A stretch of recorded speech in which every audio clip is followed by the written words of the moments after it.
Ai mund ta rregulloj këtë. Djali i mbuluar me yndyrë përshpëriti te milioneri. Leonardo Vasquez shpërtheu në të qeshura mizore.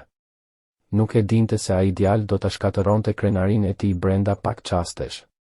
Motori i Rolls-Royce Phantom nxirrte tym të zi në mes të bulevardit kryesor, duke krijuar një skenë që ndali gjithë qarkullimin. Shoferët i binin borive të irrituar, por askush nuk guxonte t'i afrohej makinës luksoze me vlerë të paimagjinueshme, përveç Lukës. Djali i vogël ishte në anën tjetër të rrugës kur pa gjithçka. Duart e tij ende mbanin shenja yndyre nga puna e mëngjesit në punishten e improvizuar që babai i tij mbante në oborrin e shtëpisë. Rrobat i kishte të njollosura, të grisura në gjunjë, dhe atletet i ishin më të mëdha se këmbët, sepse kishin qenë të një kushëriri më të rritur.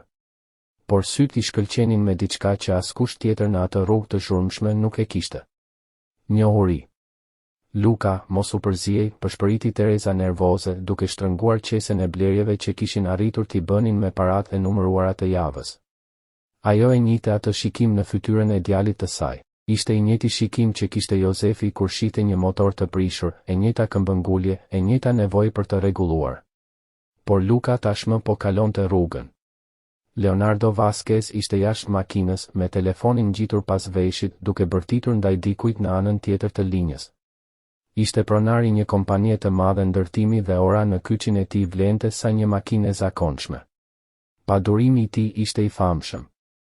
Ai bërtiste se nuk i interesonte nëse mekaniku ishte i zënë, sepse e donte menjëherë. Rreth e rrotull, turma po rritej. Njerëz me telefona në dorë po filmonin, po komentonin, duke shtuar edhe më shumë kaos. Shoferi personal i Leonardos, një burr i quajtur Silvi, ishte nën kapakun e motorit, plotësisht i humbur. Ai përsëriste se ishte shofer, jo mekanik, ndërsa djersa i rrithte në ballë. Leonardo e fyeu me përçmim, duke e pyetur pse paguaj nëse vetëm qëndronte duke parë tymin. Atëherë u dëgjua një zë i holl, pothuajse i padukshëm mes zhurmës. Ai zë tha se mund ta rregullonte. Leonardo u kthye aq shpejt sa gati i ra telefoni. Syt i përshkuan turmën derisa gjetën burimin e zërit. Një djalë i dobët, i ndotur, me rroba që dukeshin sikur ishin nxjerrë nga mbeturina. Luka qëndronte pak metra larg makinës, me duart e vogla të shtrënguara anash trupit. Heshtja që pasoi ishte e plotë. Pastaj Leonardo filloi të qeshte me zë të lartë dhe mizor. Aleksandri ju bashkua, ashtu si disa spektatorë që e pan situatën si shaka. Leonardo e tregoi Lukën me gisht, duke pyetur Metallje nëse vërtet mendonte se mund të rregullonte një makinë të tillë. Luka ndjeu fytyrën t'i digjej nga turpi, por e mbajti zërin të qëndrueshëm dhe tha se e dinte çfarë ishte gabim. Teresa arriti te i biri dhe e tërhoqi nga krahu, duke i thënë të largoheshin. Por Luka nuk lëvizi. Syt e tij ishin të ngulur te motori që nxirrte tym, duke përpunuar informacione që vetëm ai dukej se i kuptonte. Ai shpjegoi se një valvul ishte bllokuar dhe se dëmi do të bëhej më i madh nëse nuk rregullohej shpejt. Për një çast, buzëqeshja e Leonardos u drodh. Ato nuk ishin fjalë që një fëmijë i varfër duhej t'i dinte. Një grua e moshuar, Helena Cordeiro, u afrua dhe tha se djali dinte çfarë fliste, sepse burri i saj kishte qenë inxhinier mekanik. Leonardo u gjend përballë një zgjedhjeje, i shtyr nga presioni dhe krenaria e plagosur. Ai propozoi një bast poshtërues, duke e kthyer gjithçka në një spektakël publik. Luka e pranoi, por vendosi një kusht. Ai kërkoi një ndjes për nënën e tij nëse ja dilte. Turma u nda mes shpresës dhe dyshimit. Luka ju afrua motorit me hapa të vegjël, por të vendosur. Duart i dridheshin jo nga frika e motorit, por nga pesha e vështrimeve mbi të. Ai kërkoi mjete të thjeshta dhe filloi punën. Me lëvizje të sakta, ai gjeti pjesën problematike, e pastroi dhe e liroi. Koha dukej se ishte ndalur. Turma heshti, e magjepsur nga përqendrimi i një fëmije që punonte si mjeshtër i vjetër. Kur Luka u tërhoq dhe tha se makina mund të ndiqej, tensioni ishte i padurueshëm. Motori u ndez dhe punoi qetë, pa tym, pa dridhje. Turma shpërtheu në duar trokitje. Leonardo mbeti i shtangur duke kaluar nga tronditja të turpi. Teresa e përqafoi të birin me lot gëzimi, ndërsa Luka nuk kërkoi asnjë miratim nga milioneri. Ai e dinte se fitoria e vërtet ishte mësimi i babait të tij. Leonardo u afrua, kërkoi falje dhe ofroi një shpërblim më të madh se sa kishte premtuar. Luka e pranoi me mirënjohje, duke menduar për ilaçet e babait. Para se të largohej, Leonardo e pyeti për emrin dhe i tha se kishte një të ardhme të ndritur përpara. Ndërsa Luka dhe Teresa u nisën për në shtëpi, ata nuk e vunë re profesor Almeidën që i vëzhgonte nga larg. Ai e njihte talentin e djalit dhe vendosi të vepronte. Në shtëpinë e vogël, aroma e vajit të motorit dhe kafes i priti si gjithmonë. Jozefi, baba i Lukës, ishte ulur në kuzhinë me duar që i dridheshin. Kur dëgjoi historinë, sytë ju mbushën me lot krenarie. Luka i tregoi gjithçka, duke përmendur mësimet e babait të tij. Jozefi e kuptoi se çdo sakrificë kishte vlerëtur. Familja u përqafua, duke qarë nga lehtësimi dhe shpresa. Paratë do t'i ndihmonin për ilaçe, për borxhe dhe për kthimin e Lukës në shkollë. Ndërkohë, në zyrën luksoze të kompanisë, Leonardo po përballej me pasojat e sjelljes së tij. Videot po shpërndaheshin kudo dhe reputacioni i tij po tronditej. Aleksandri dhe Patricia Mendes e shtyn të reflektonte dhe të bënte diçka më shumë se një ndjes formale.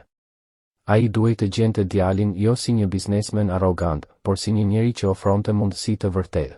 Në shtëpinë e Lukës, telefoni i Terezës vazhdonte të dridhej me mesazhe dhe komente. Disa lavdëronin talentin e djalit, të tjerë shtronin pyetje të vështira. Para se frika të merrte formë, dera u troki. Ishte profesor Almeida, i vendosur të fliste për të ardhmen e Lukës, sepse një talent i tillë nuk duhej humbur në një botë që vlerësonte vetëm pamjen. Ai vështroi shtëpinë e vogël, mobiljet e vjetra, Jozefin që flinte në karrige me gojen paksa hapur. I pash videot, tha drejt për drejt, të gjitha, dhe nuk isha i vetmi. Ai nxori telefonin dhe tregoi një varg emailesh, 10 mesazhe nga drejtor shkollash private, universitete dhe programe për nxënës të talentuar. Luka, profesori Almeida u kthye nga djali. Të kujtohet kur të thash se ishe i veçantë, se truri yt funksiononte ndryshe nga nxënësit e tjerë? Luka pohoi me ndrojtje. Nuk po e teproja. U përpoqja të siguroja bursa për ty, por procesi ishte i ngadaltë dhe plot burokraci. Pastaj u largove nga shkolla dhe humba kontaktin. Ai u ul në të vetmen karrige të lirë, duke u bërë shenjë Terezës dhe Lukës të uleshin gjithashtu. Por tani, me këto video, Luka, ti ke oferta. Oferta të vërteta. Ai mori frymë thellë. Instituti Teknologjik i Kryeqytetit dëshiron të vlerësoj për programin e talenteve të reja. Shkolla Teknike e Malit Shenjtë ofron bursë të plotë. Dhe ka edhe më shumë. Ai ndaloi për t'i lënë fjalët të përthitheshin. Një inxhinier mekanik nga Gjermania e pa videon. Ai punon për një prodhues të madh automjetesh dhe dëshiron të sponsorizojë arsimin tënd. Një zonjë e pasur nga kryeqyteti ka hapur një fond online për familjen tuaj. Janë mbledhur shumë para dhe shuma po rritet çdo orë. Nofulla e Terezës ra. Profesori pohoi me kokë. Njerëzit duan të ndihmojnë. Pa një djalë të shkëlqyer duke u poshtëruar dhe duan të bëjnë ndryshim. Luka qëndronte i heshtur, i tronditur. Gjithçka po ndodhte shumë shpejt. Dje ai thjesht kishte dashur të ndihmonte.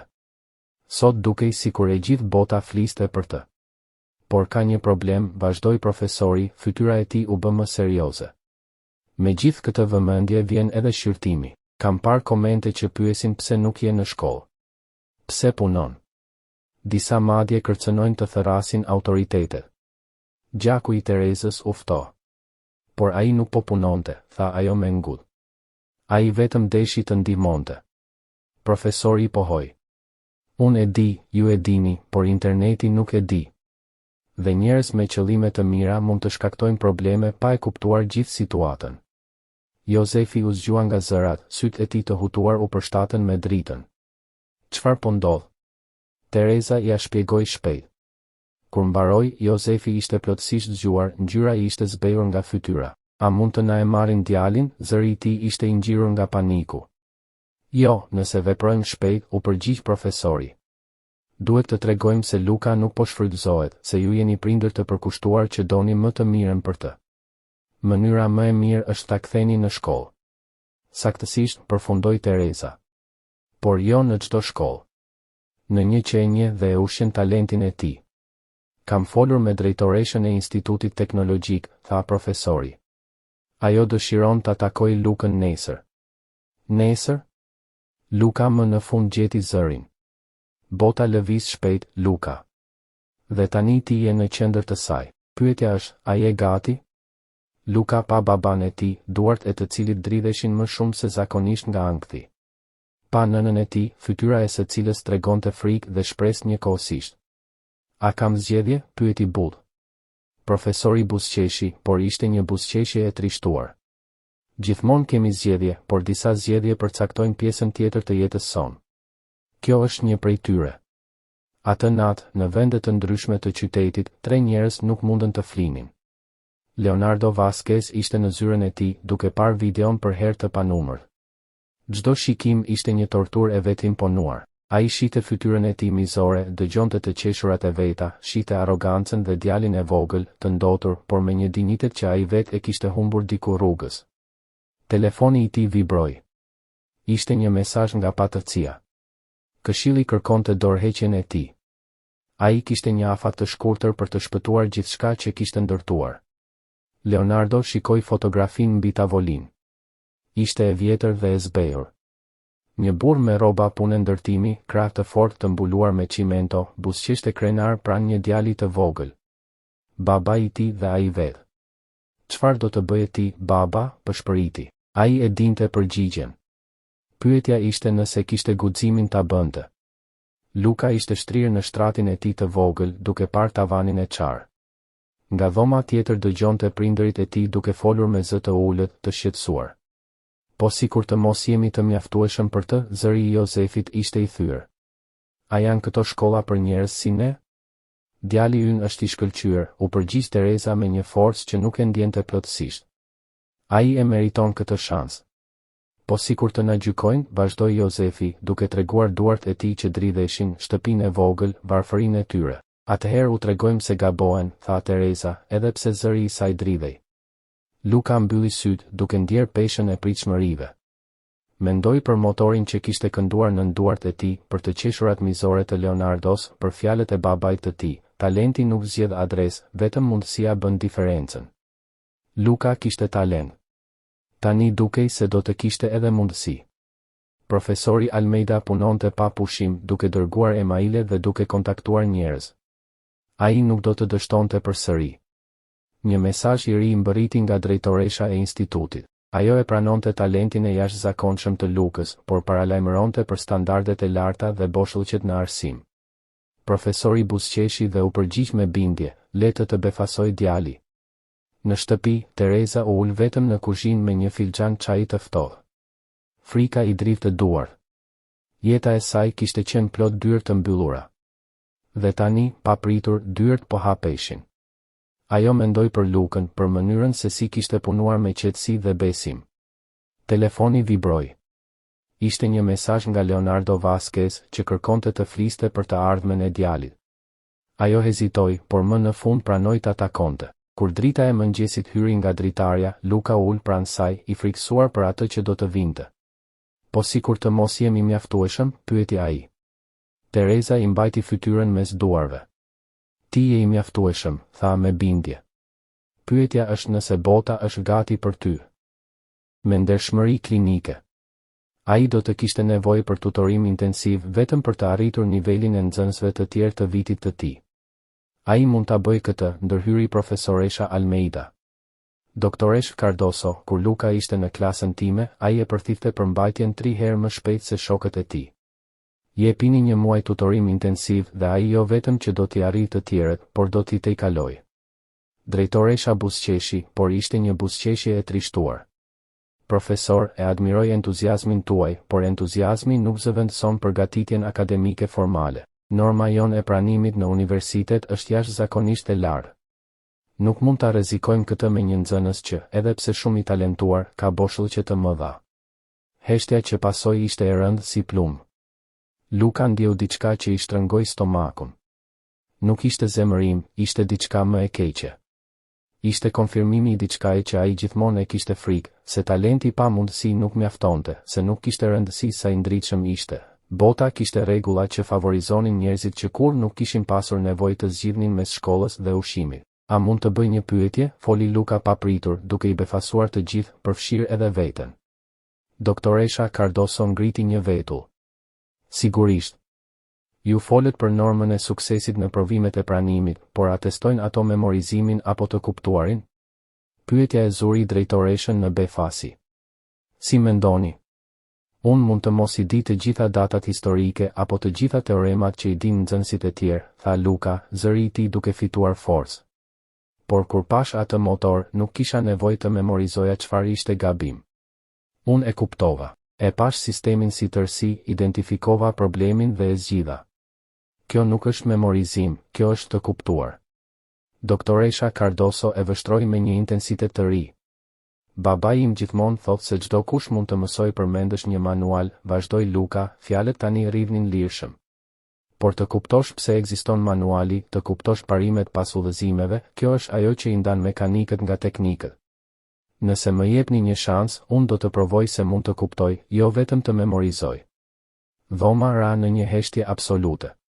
Teresa kishte lot në sy, krenare për tej fjalëve. Profesoresha Almeida buzëqeshte lehtë. Dhe doktoresha Cardoso? Ajo po mendonte. Argument interesant, tha më në fund. Hapi një sirtar dhe nxori një fletë letre.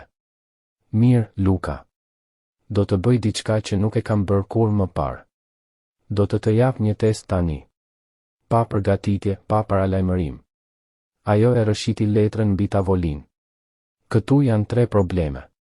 Një nga matematika e avancuar, një nga fizika e aplikuar dhe një nga logjika e pastër. Nuk pres t'i zgjidhësh të gjitha. Në fakt, edhe nxënësit e vitit të fundit do ta kishin të vështirë me disa prej tyre. Dua vetëm të shoh si mendon. Luka e pa letrën. Problemet dukeshin të huaja në shikim të parë. Simbole që nuk i njihte, koncepte që nuk i kishte studiuar kur zyrtarisht. Por pastaj filloi të shihte modele, të kuptonte se nën terminologjinë e ndërlikuar ishin thjesht enigma. Dhe ai gjithmonë kishte qenë i mirë me enigma. A mund të përdor laps? Pyeti. Doktoresha Cardoso ja shtyu një laps mbi tavolinë. Ke kohë të mjaftueshme. Luka mori frym thellë dhe filloi. Problemi I parë përfshinte kalkulusin diferencial, diçka që ai nuk e kishte studiuar kur, por duke e parë më nga afër, kuptoi se bëhej fjalë për shpejtësinë e ndryshimit, si shpejtësia e një makine që ndryshon me kohën. Babai I tij ja kishte shpjeguar këtë kur diskutonin për përshpejtimin dhe çift rrotullimin. Duart e tij filluan të lëviznin, duke përkthyer gjuhën formale në koncepte që ai kuptonte. Vizatoi skica të vogla në anë, duke e parë problemin si një motor me hyrje dhe dalje, forca dhe rezistenca. Problemi I dytë ishte fizik e pastër, forca në një sistem rrotullash. Këtë e njihte. Kishte ndihmuar baban të ndërtonte një sistem të improvizuar për të ngritur motor të rënd në obor. E zgjidhi shpejt. Problemi I tretë ishte më I vështiri.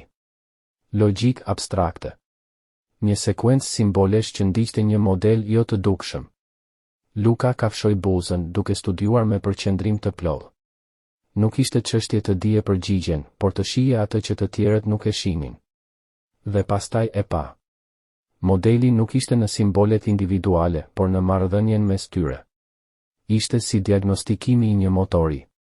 Problemi kur nuk ishte aty ku dukej në shikim të parë. Gishtat I fluturuan mbi letër, duke lidhur pika, duke vizatuar linja, duke zbuluar strukturën e fshehur. Kur mbaroi, kishte ende kohë. Doktoresha Cardoso e mori letrën me skepticizëm të dukshëm. Sytë e saj kaluan mbi përgjigjet një herë, pastaj përsëri dhe përsëri. Shpreha e saj ndryshoi gradualisht nga dyshimi në habi, pastaj në diçka që I ngjante admirimin. Profesor Almeida, tha ajo ngadalë, ende duke parë letrën, ju kishit të drejtë. Ajo e ktheu letrën nga të tjerët dhe tregoi problemin e parë. Këtu. Luka jo vetëm që e zgjidhi problemin e kalkulusit. Ai gjeti një rrugë që as mësuesit tanë të matematikës nuk do ta përdornin. Më intuitive, më elegante. Gishti I saj kaloi te I dyti. Fizik perfekte, pa gabime. Pastaj te I treti. Ky problem mua do të më merrte shumë kohë. Luka e bëri shpejt. Dhe më e pabesueshmja, ai gjeti një model dytësor që as unë nuk e kisha vënë re. Ajo e vendosi letrën mbi tavolinë dhe e pa Lukën me respekt të vërtetë. Ti jo vetëm që e kalove testin I ri, por e zotërove në një mënyrë që sfidon arsimin konvencional.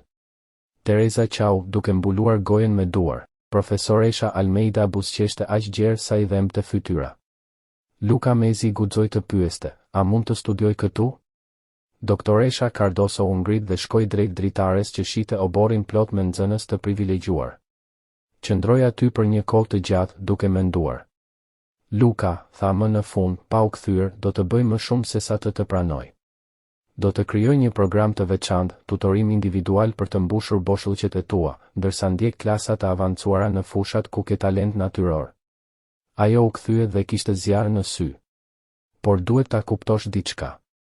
Ky vend nuk do të jetë i lehtë. Do të ketë nxënës që do të shohin me përbuzje, mësues që do të dyshojnë.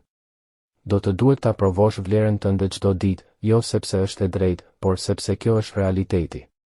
E di, tha Luka thjesht. Jam mësuar. Pohoj ajo. E imagjinoj. Mirë se erdhe në Institutin Teknologjik të Kryeqytetit, Luka Silva. Pres gjëra të mëdha nga ti. Kur dolën, Tereza e përqafoi fort djalin e saj. Ajo ishte krenare, jo vetëm për atë që ai dinte të bënte me motor, por për njeriun që po bëhej. Luka ndjeu peshën e gjithçkaje që kishte ndryshuar brenda një dite. Përpara e prisnin sfida të panumërta, por tani ai e dinte se talenti nuk njeh adresë dhe se dinjiteti nuk matet me pasuri. Luka u ngrit në këmbë për t'u përballur. Ende ishte më i shkurtër se Bernardo, por zëri i tij kishte forcë. Dhe ai është shumë herë më burr se sa do të jesh ti ndonjëherë, tha Luka me qetësi, sepse ai e ndërtoi talentin e tij me duart e veta. Nuk trashëgoi asgjë dhe asgjë nuk ju dha falas. Buzëqeshja e Bernardos u drodh. Kujdes, i ri. Mund të jesh bamirësia e momentit tani, por kjo kalon. Dhe kur të kaloj, do të jesh vetëm këtu, u tall Bernardo. Atëherë nuk do të jetë ndryshe nga mënyra si kam jetuar gjithmonë, u përgjigj Luka. Bernardo e vështroi gjatë dhe qeshi lehtë. Ke guxim. Do ta pranoj. Të shohim sa zgjat. Ata u larguan, por Luka e dinte se kjo ishte vetëm fillimi. Kishte bërë një armik që ditën e parë, por nuk mund të pendojë që kishte mbrojtur baban e tij. Ora e fizikës ishte ndryshe. Profesori, Dr. Henrik Souza, ishte i njohur si i rrept, por i drejtë. Kur Luka hyri, ai vetëm pohoi me kokë. Sot do të flasim për termodinamik të aplikuar, për efikasitetin energjetik në sistemet mekanike. Luka u përkul përpara me interes të sinqertë. Këtë e njihte, këtë e kuptonte. Pse motoret me djegje të brendshme janë kaq jo efikas? Pyeti profesori. Heshtje. Luka ngriti dorën. Sepse pjesa më e madhe e energjisë humbet si nxehtësi, filloi ai. Vetëm një pjesë e vogël shndërrohet në lëvizje. Pjesa tjetër humbet nga nxehtësia, fërkimi dhe shkarkimi. Sakt, tha profesori, i impresionuar. Si mund ta përmirësojmë këtë? Izolimi termik, rikuperimi i nxehtësisë, reduktimi i fërkimit me lubrifikant më të mirë. Babai im modifikonte motor me ndryshime të vogla që bënin diferencë. Klasa ishte në heshtje, por tani ishte vëmendje. Ke përvojë praktike? Po, zotëri. Që i vogël ndihmoja baban. Luka u ndal për një çast duke menduar për duart që i dridheshin Jozefit. Atëherë kupton jo vetëm teorinë, por edhe zbatimin, tha profesori. Javën tjetër do të kemi një projekt praktik. Je i interesuar? Shumë, u përgjigj Luka. Profesori e vendosi në grup me Marinën, Rafaelën dhe Sofin. Pas orës, Marina iu afrua. Ke punuar vërtet me motor apo po përpiqeshe të impresionoje profesorin? Kam punuar vërtet. Babai im ishte mekanik profesionist. Ishte? Pati një aksident. Më vjen keq, tha Marina. Atëherë do të kemi nevojë për ty. Nuk ishte miqësi, por ishte respekt. Në shtëpi, Jozefi dhe Tereza e pritën me ankth. Si shkoj? I vështirë, tha Luka. Bernardo më tha që jam vetëm bamirësi. Do të shkoj unë në shkollë, tha Jozefi. Jo, baba. Duhet ta provoj vetë. Kishte edhe gjëra të mira, shtoi Luka. Profesori më dëgjoi. Marina është e drejtë. Ata hëngrën së bashku, ushqim i thjesht, por plot dashuri. Më vonë, Leonardo Vasquez telefonoi. Si ishte dita e parë? E vështirë, por në rregull. Dua të ofroj mentorim, jo bamirësi, tha Leonardo. Të njohësh biznesin, njerëzit. Luka mendoi për fjalët e Bernardos dhe për baban e tij. Po, tha më në fund. Dua të mësoj. Talent pa mundësi nuk mjafton. Erdhi java e projektit praktik. Punishtja e shkollës ishte një ëndër. Luka ju afrua motorit me qetësi, si një mik i vjetër. Ai u mësoi shokëve jo vetëm si funksiononte motori, por pse. Marina solli teorinë, Rafaela llogaritjet, Sofia dokumentimin, ndërsa Luka e kthente gjithçka në praktik. Doktor Souza e vëzhgonte me admirim. Bernardo u afrua me përbuzje. Ti ke lindur në këtë botë, tha. Bir mekaniku. Luka u ngrit dhe u përball me të. Po.